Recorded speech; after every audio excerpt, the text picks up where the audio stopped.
God, there was a lot of people that clicked the upvote on this question, which was, I have a lot of regret in life. You're the only person that does, by the way, clearly, as indicated by the fact that I said that it got a lot of likes. Maybe they just feel sorry for you. Nah, I'll tell you what's happening there, and you'll probably never guess what it is. They have the same problem that you do. Well, now that we've all clarified that together as a team, maybe I should tell you how to get over it. In fact, I already have. There's many videos on this channel. You should go back and look at them about how you can selectively edit your past.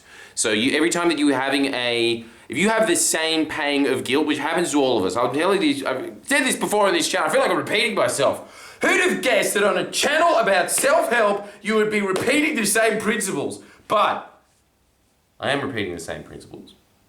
And this one, I think, really helps when you are in the situation where you have that same little relay, like it's a little cartoon back in the 50s of Wile E. Coyote running around on the same background. That's pretty much your brain. It's on that little loop of just oh, there's the canyon again. Oh, there it is again.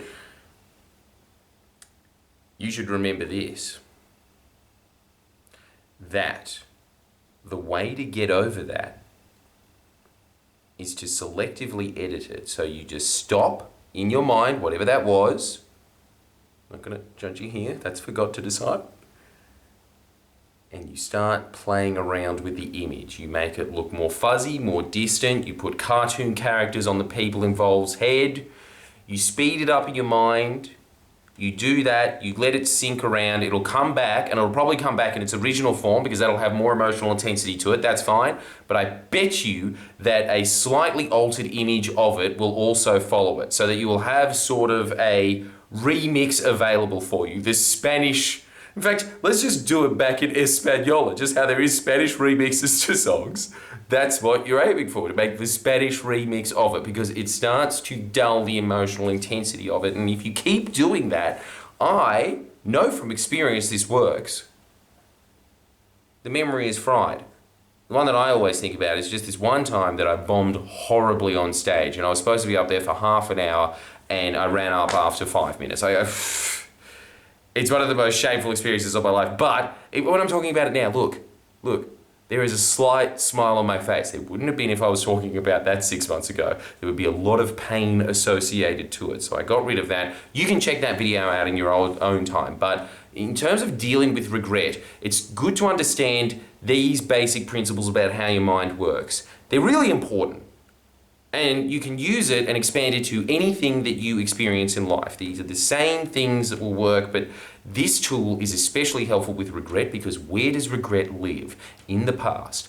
What else lives in the past? Do you remember that? Do you remember what I was saying back maybe a year ago on this channel? We'll go back and watch it, dickhead. What you were experiencing in the past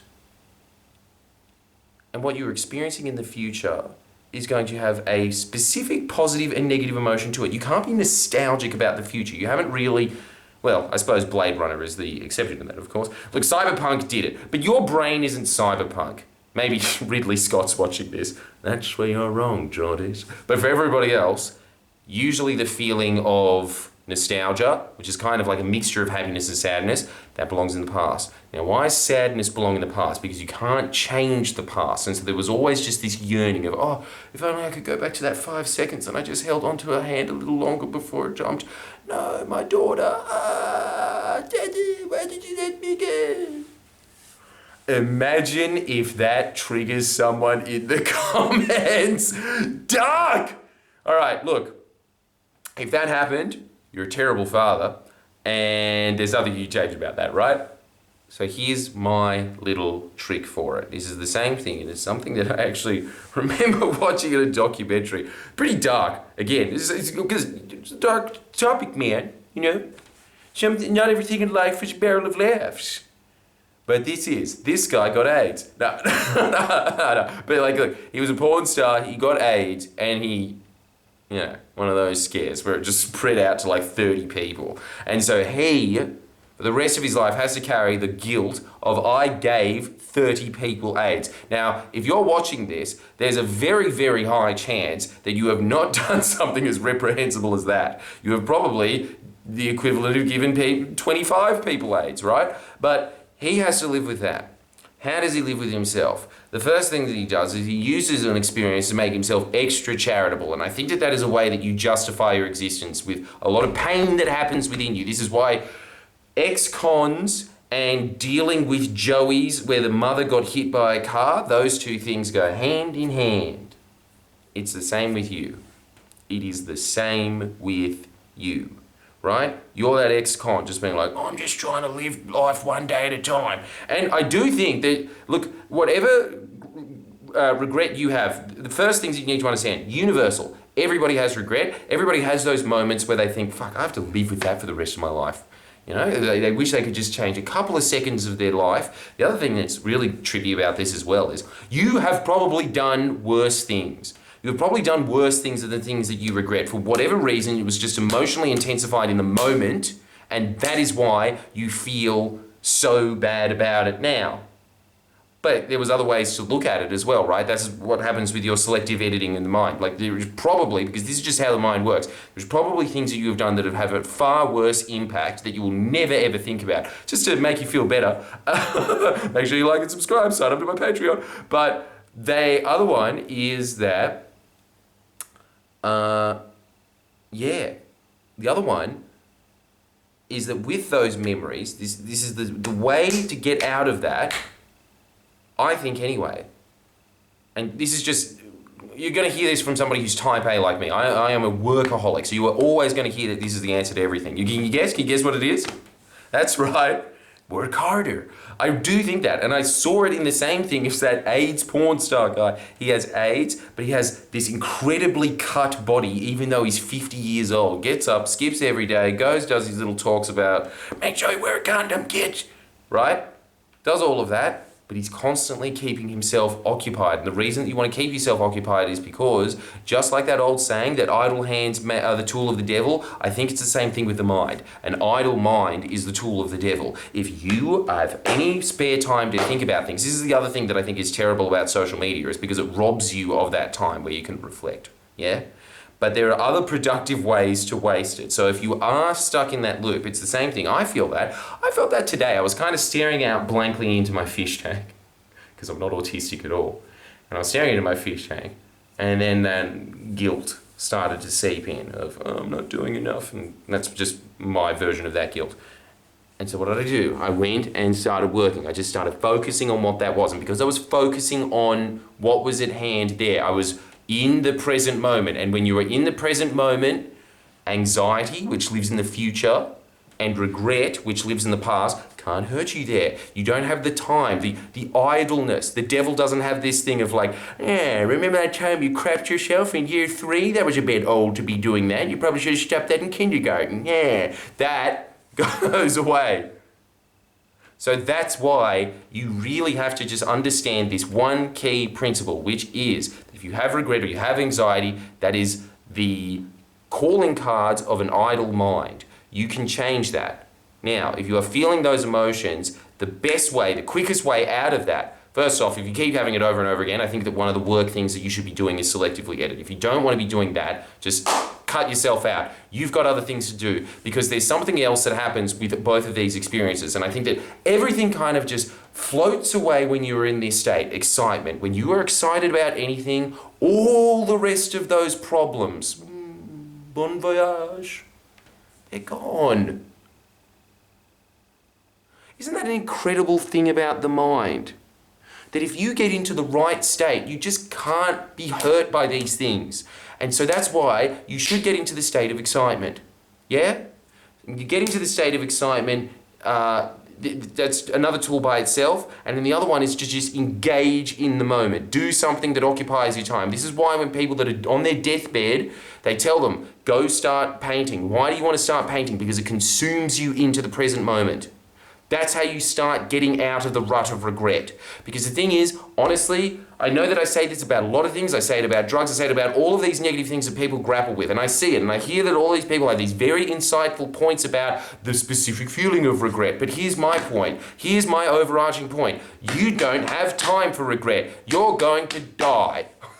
So you have a small, limited time frame of time that you're even able-bodied, and then you'll have 20 years to just sit there in bed and feel regret. But in the meantime, while you are able-bodied, while you are able to consume this message and do something about it, you should be moving towards your goals. And if you move towards your goals, you won't feel that. You won't be paralyzed by that regret. It is the trademark that you are not doing enough. Now, that's very easy for someone like me, but I'm telling you, I am, by all metric measures, people come up to me all the time, and I'm very thankful for it. They're always saying, are you okay? Because, the present circumstances, right?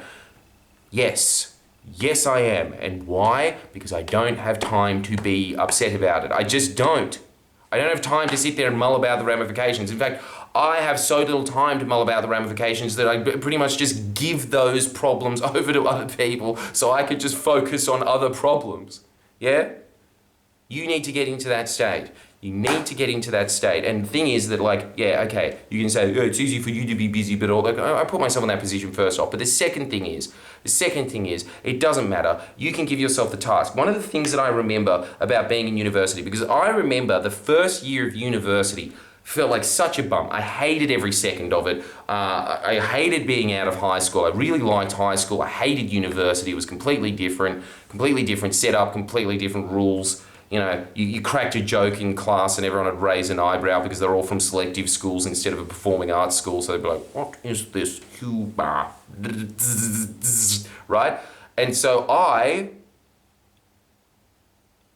had to reassess. And when I got into self-help in that first year of university, or maybe it was in the teetering of the second, I think it was the first, and then it just sort of started clicking in. Okay, instead of just sitting there all day playing that fucking jelly bean game, just focus on the next hour.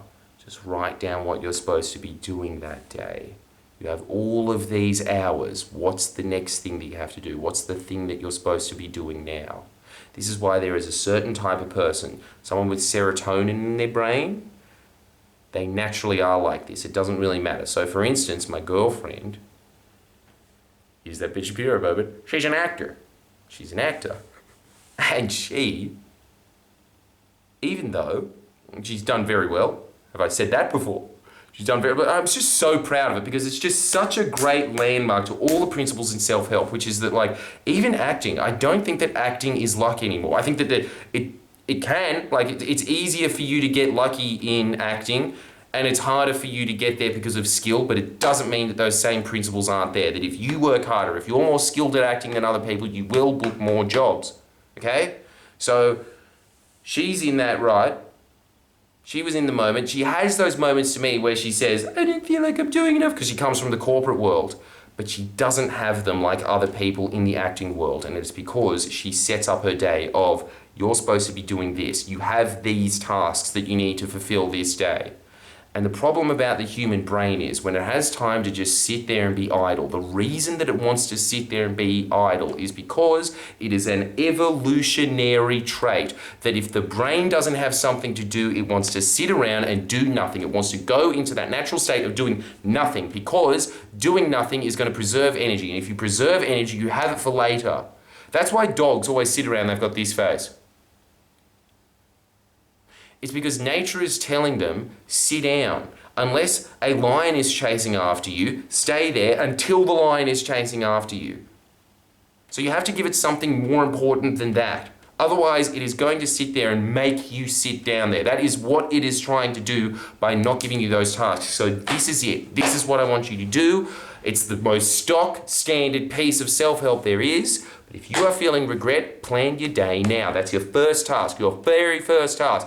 Plan your day. Plan it tomorrow. What are you going to be doing at what time?